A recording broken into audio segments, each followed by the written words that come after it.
Сәлем достар, сіздермен бірге қысқаша кино. Мен бүгін сіздерге француздық комедия жанрындағы «Дружить по-русски» фильмін қысқаша айтып беретін болам. Ты же ее обезвредил. Да, при помощи скотча. Бұл жас жігіт Микаэл Сако. Жігіт алаяқтық бабымен 50 000 евро ақша жымқырды деп қолға түсті. Жігіт сот алдында тұрып, өзінің күрделі балалық шағын айтты. Бала кезінде әкесі де алаяқ болған, және әкесінің алаяқтығының кесірінен қаладан қалаға кезіп жүрген. Алайда жігіттің әңгімесі сот төрағасына мүлдем әсер етпеді. Осылайша сот төрағасы бұл істі 3 айға созуды шешті, және осы 3 айдың ішінде жігіт ұрлаған ақшасын жәбірленушіге төлеп үлгеру керек. Осындай шешімге қуанған жігіт мәз болып тағы да қашып кетпекші болды. Алайда жігіт ғимараттан шыға бергенде жәбірленуші жалдап қойған 2 бұзақыға кезікті. Сонымен бұзақылар ақшаны қайтаруға кешке дейін уақытың бар дейді. Ал егер қайтармайтын болсаң, біз сені бөлшектерге бөліп, қолыңдағы сөмкеге салып жібереміз дейді де. Бұрын солай жасаған тірліктерін телефоны арқылы көрсетеді. Өліп кетуден қатты қорыққан жігіт одан да түрмеге дәл қазір отырайын деп әдейі төрағаның қолынан тістеп алды. Жігіттің ойлағанындай оны түрмеге әкеліп, Путин деген жігіттің қасына орналастырды. Ал Путин деген жігіт орыс болмаса да, өзін орыспын деп санайды. Оранжевая форма, это здесь обязательно? Это моя собственная одежда. Путин бұл жерге жарылғыш гранатаны лақтырған үшін түскен екен. Бұл түрмедегілердің барлығы Путиннен қорқады, себебі ол өте қатаң әрі бұзақы. Онымен қоса Путин орыстардың жекпе-жек өнерімен айналысады, және ол осы жекпе-жек түрін өзінше система деп атап кеткен. Сонда Мика Путинмен достасқысы келіп, оның орыстардың қаруына қатты қызығатынын байқады, және өзі де осындай қаруларға қатты қызығатындай кейіп танытты. Путин өзінің жаңа досына қатты қуанды, және біреу тиіссе, маған айт, мен сені қорғаймын дейді. Негізі Путиннің шын аты Паскаль Фримонт, бірақ та бұл есім оған ұнамайды. Түрмеде жүрген Мика бостандыққа шыққанда тезірек қашып кету үшін жалған құжат жасатпақшы болды. Және осы мәселе бойынша түрменің атаманына келді. Сонда атаман жігіттің құжат жасату үшін ұсынған 3 000 евросы өте аз дейді, және ақша көтеріп алу үшін кел карта ойнайық дейді. Сонда атаман жігіттің көзін бақырайтып тұрып қарауыл жасап, оны ұтып алды. Енді Мика 3 000 евродан айырылғаны бұлай тұрсын, тіпті қарызға кіріп кетті. Түрме алаңында серуендеп жүргенде атаманның бір адамы Микаға қарыз болғаның үшін енді біз үшін жұмыс жасайсың дейді. Осы кезде Миканы көріп Путин келді. Не смейте обижать моего друга. Сонда Мика барлығының Путиннен қорқатынын көріп, мына жігіт мені ренжітті деп Путинге айтып берді. Сонда Путин жаңа досы үшін әлгі жігітті ұрып соғып, баскетбол добымен оның мұрнын сындырып тастады. Осы тірлігі үшін Путинді 2 айға жеке карцерге жапты. Енді Миканы қорғайтын адам жоқ. Сол үшін де ол атаманға жұмыс істеуге мәжбүр. Микаға атаманнан тапсырма. Көрсу бөлімінде бір әйелден телефон алып, оны түрме камерасына әкелу керек. Бұл жердегі ең қиыны Мика телефондарды құйрығына тығып кіргізу керек. Жігіт атаманға бірінші телефонды әкелгеннен кейін дәл осылай тағы да 49 телефон кіргізу керектігін білді. Сондай қиын тапсырма болса да жігіт мәжбүр болғандықтан қағазға кері санақ жасап қойды. Арада 2 ай өтті.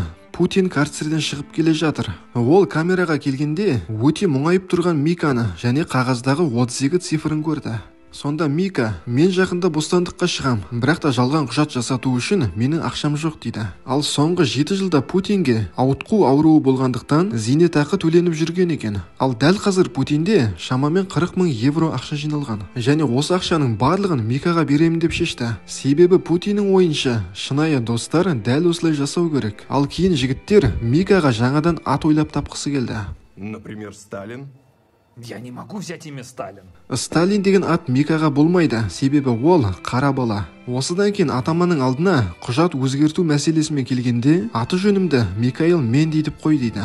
Енді Миканың бостандыққа шығатын уақыты келді. Және Путинмен қоштасар сәтте Мика оған ақшаңды қайтарамын, және сен шыққанда бірге кәсіп бастаймыз дейді. Алайда бір өкініштісі, Путин Микаға мен сені қалай табамын дегенде, Мика оған анықтамаға барғанда өзін Микаэл Менди деп емес, мені Микаэл Вейдер деп ізде дейді. Арада 3 жыл өтті. Мика өзінің сәтті карьерасын құрған. Ол өте мықты компанияда қаржы директоры болып жұмыс жасайды. Оны жұмыстан кеш қайтатын болғандықтан әріптестері жұмысқа берілген адам деп ойлайды. Ал шын мәнінде Мика жұмыстан соң компьютерге отырып покер ойнайды. Компания директоры месье Анри Миканы қатты жақсы көреді. Тіпті біздің Мика жақын арада директордың кіші қызы Элизамен үйленбекші. Осылайша Мика мен Элиза өздерінің болатын тойы жайында ақылдасып жатқанда, үйдің есігінің қоңырауы шырылдады. Сөйтіп Мика есікті ашқалы жатқанда, экраннан Путиннің түрін көріп сасып қалды. Енді жігіт дереу далаға шығып, қалыңдығы Путинді көріп қалмасын деп, 1 сағаттан соң кафеде жолығайық дейді. Зачем кафе?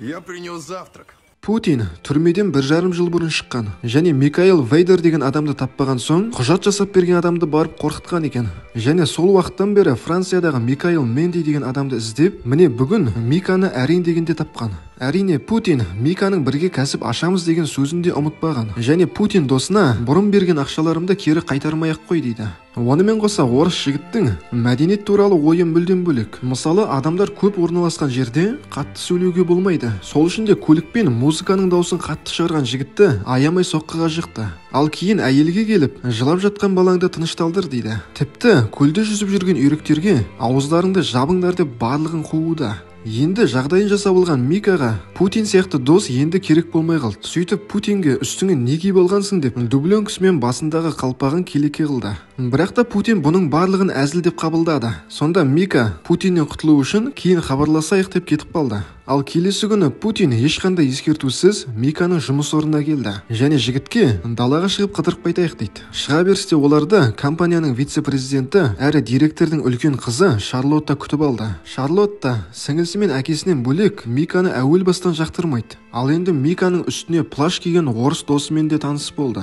Осыдан кейін жігіттер барға келді. Осы жерде Путин Микаға бүгін не істейтінімізді жоспарлап қойдым. Алдымен екеуміз ішеміз, кейін қыдырамыз. Ал кешкісін сенің үйіңе барайық, мені келіншегімен таныстыр дейді. Алайда Путиннің жоспары Микаға ұнамады. Сөйтіп Мика барменге келіп, Путинге өте ауыр, ұйықтатып тастайтынды ішімдік дайында, ал маған жеңіл-желпі ішімдік бер дейді. Қандай мықты ішімдік берсе де, Путин сап-сау, ал Мика мас болып қалған. Осылайша Путин досын үйіне әкелді. Осы жерде Миканың қалыңдығы Элизамен танысты. Ал Элиза болса, Мика сендей досы туралы маған мүлдем айтпады деп таңғалды. Таңертең Мика өзінің керемет көлігімен офисқа келді. Төменде жүргенде Мика досының барлық жұмысшыларға бәліш таратқанын білді. Жоғарға шығып баратқан жігіт барлық адамның қолынан бәлішті байқайды. Жоғарда Мика Путиннің месье Анри және Шарлоттамен сөйлесіп тұрғанын көрді. Сөйтсе директорге Путин қатты ұнап қалған екен. Және оған Мика екеуін кешкі асқа бірге келіңдер дейді. Енді Мика Путинді кешкі асқа дайындау үшін өзімен бірге әкетті. Осы уақытта Шарлотта Миканың компанияға келем дегенше алдыңғы өмірінен күдіктенеді. Және қазір келген досының да орыс екеніне күмәні бар.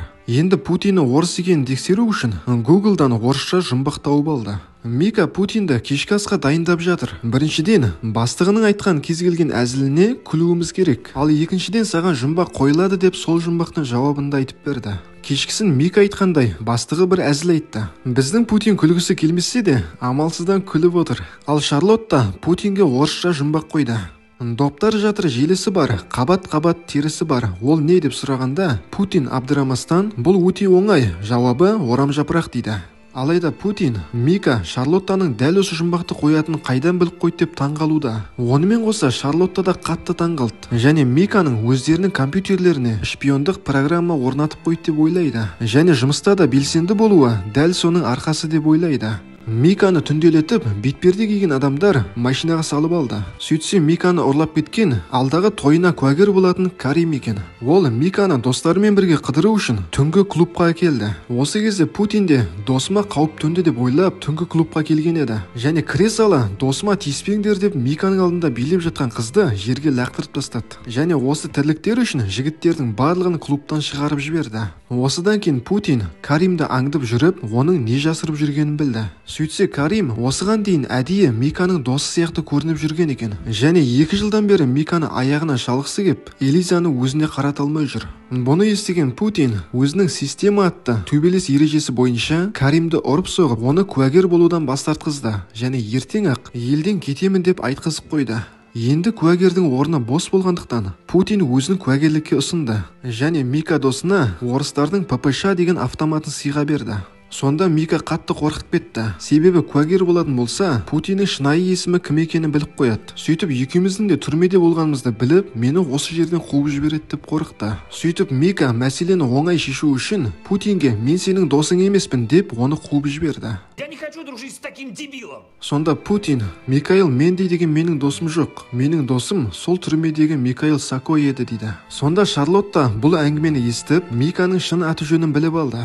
Ал кейін Google'дан тексеріп, Миканың бұрынғы жұмыс орнына хабарласты. Сонда тұтқаны көтерген, фильмнің басында Миканы сотқа беріп, 50 мың евросын қайтара алмай жүрген жәбірленуші еді. Осыдан кейін жәбірленуші жіберген бұзақылар Миканы киім киіп тұрған жерінен тауып алды. Және Микаға бұрынғы 50 мың евроны қайтарасың. Онымен қоса, қашқан әр жылың үшін тағы да 50 мың евродан қосасың дейді. Сонымен Миканың қарызы 200 мың евро. Және бұл сумманы кешке дейін әкеліп беру керек. Басы бәлеге қалып қатты қорыққан Мика бірінші болып Путинге келді. Путиннен кешірім сұрап, маған көмектесші дейді. Алайда бұрынғы досына Миканың шаруасы мүлдем қызық емес. Сонда Мика қызметін асыра пайдаланып, компанияның шотынан 200 мың евроны шығарып алды. Және бірінші болып казиноға келді. Осында рулетка ойнап жатқанда сәттілік оның жағында болды. Сөйтіп ол ақшасын 2 еселеп алды.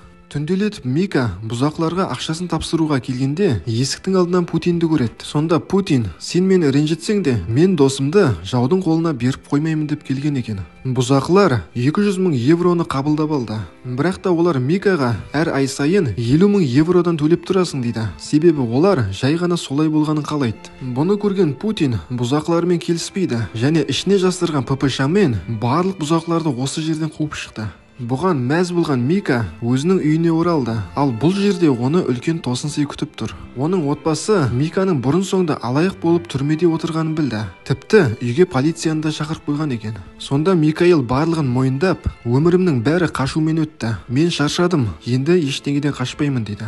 Полиция келіп жігітті алып кетті. Оны құжаттарын өзгерткен үшін шамалы уақытқа түрмеге жапты. Түрмеде отырып Мика Элизаға көптеген хаттар жазып тұрды. Және осы уақыттың ішінде Элиза мен әкесі де жігітті кешіріп үлгерді. Демек енді Мика небәрі 10 күннің ішінде түрмеден шығып бұрынғы жұмысына қайтадан оралады. Аяқ астынан түрменің алаңында жүргенде Мика вертолеттің дауысын естиді. Және өзінің досы Путинді көріп қатты қорқып кетті. Осылайша досы Путин түрме алаңына трос арқылы түсіп, Мика досын өзімен бірге алып кетті. Және аспанда ұшып баратып, Путин ешқашан досын жалғыз қалдырмайды деп айқайлайды. Достар, Путин сияқты досыңыз болғанын қалайсыз ба? Комментарийге жазып кетіңіз. Және достар, бұзақлар дәл алдында соғыс ардагері тұрғанын білмейді деген шолуымды көруді ұсынамын. Өте керемет фильм. Ал бізді жоғалтып алмау үшін арнаға тіркеліп қоңыраушаны басып қойыңыз.